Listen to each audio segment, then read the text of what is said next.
శ్రీ నందమూరి తారక రామారావు గారి శతాబ్ది వేడుకలకు సంబంధించిన సందర్భంగా రాయబడినటువంటి వ్యాసం రచన ఇది. తెలుగువారి గుండె సవ్వడి ఎన్టీఆర్. ఎన్టీఆర్ గురించి మనం ప్రత్యేకంగా చెప్పుకునేది ఏమీ ఉండదు, మరొకసారి స్మరించుకోవడమే. నందమూరి తారక రామారావు చిన్నప్పటి నుండే శ్రమ విలువ తెలుసుకున్న వ్యక్తి. శ్రమ పడితే వచ్చే ధనాన్ని కాక మిగతా ధనాన్ని తృణప్రాయంగా ఎంచేవారు. చిన్నప్పుడు తాను పాలు పోసే హోటల్ యజమాని ఉచితంగా ఇవ్వజూపే కాఫీని తిరస్కరించి వెళ్ళిపోయే ఆయన జీవిత పయనం నేటి తరాలకు ఆదర్శం. అవినీతిని, లంచగొండితనాన్ని యవ్వన ప్రాయంలోనే అసహ్యించుకున్న ఆయన గవర్నమెంట్ ఉద్యోగమైన రిజిస్ట్రార్ పదవిని వదులుకున్నారు. ఏదైనా బలంగా నమ్మితే తప్పకుండా జరుగు తీరుతుందన్నది సత్యమని ఎన్టీఆర్ నిరూపించారు. తాను హీరో అని నిర్ధారించుకొని సినిమాల్లోకి అడుగుపెట్టారు. ఆయన రాకతో సినిమా రంగం పులకించిపోయింది. ఆయన జైత్రయాత్ర అప్రతిహతంగా కొనసాగింది.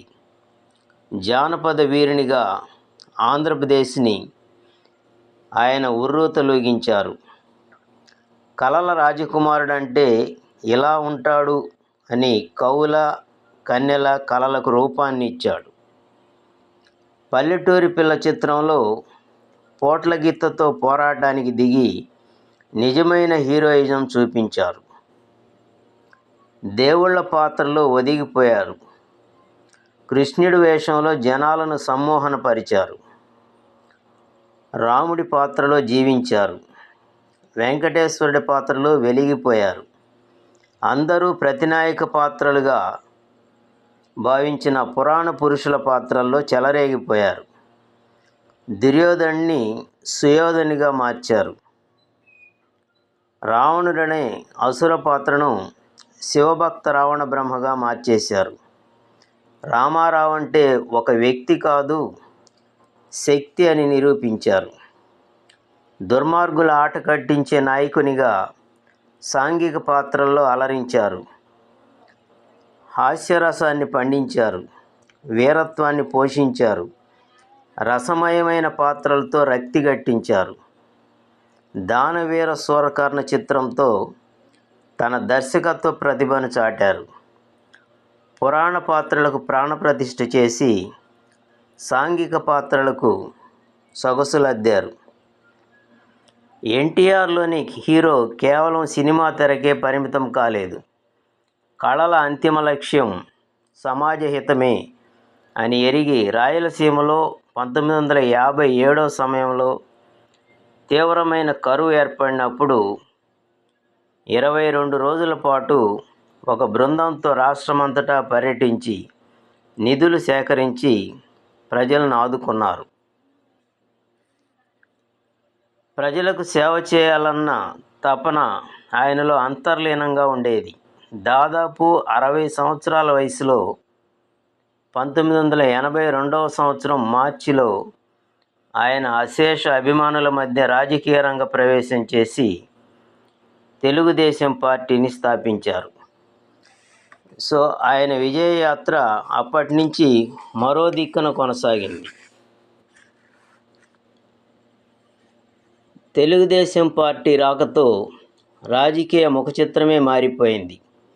విశ్రాంతి తీసుకోవాల్సిన సమయంలో వయసులో రెట్టించిన ఉత్సాహంతో తాను ఏర్పాటు చేసుకున్న చైతన్య రథం అనే వాహనంతో ఆంధ్రదేశాన్ని సుడిగాలిలా చుట్టేశారు ఎన్టీఆర్ ప్రభంజనానికి మర్రి చెట్ల వేళ్ళూనుకొని ఉన్న కాంగ్రెస్ కూకటి వేళ్లతో సహా పెకలించుకుపోయింది.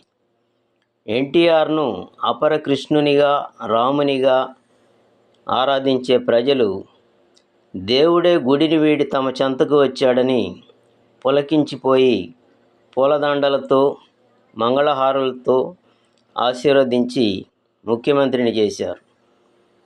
ఎన్నో ఆటుపోట్లను ఎదుర్కొన్న ఎన్టీఆర్ చివరి దశలో మానసిక క్షోభను ఎదుర్కొన్నాడనేది నిర్వివాదాంశం. జీవితంలో ఊహించని మలుపులు ఉంటాయి. అవి మహనీయులకు కూడా తప్పవని, పోరాటమే దానికి విరుగుడని చివరి వరకు పోరాడి స్ఫూర్తిని నింపిన వ్యక్తి ఎన్టీఆర్. తెలుగు భాష తేజాన్ని, తెలుగువాడి ఆత్మగౌరవాన్ని నిలబెట్టిన మహోన్నత వ్యక్తి ఎన్టీఆర్. ఎన్టీఆర్ శత జయంతి ఉత్సవం జరుపుకోవడం, ఆ మహానుభావుడిని స్మరించుకోవడం ప్రతి తెలుగు వ్యక్తి కర్తవ్యం. జై ఎన్టీఆర్. Thank you.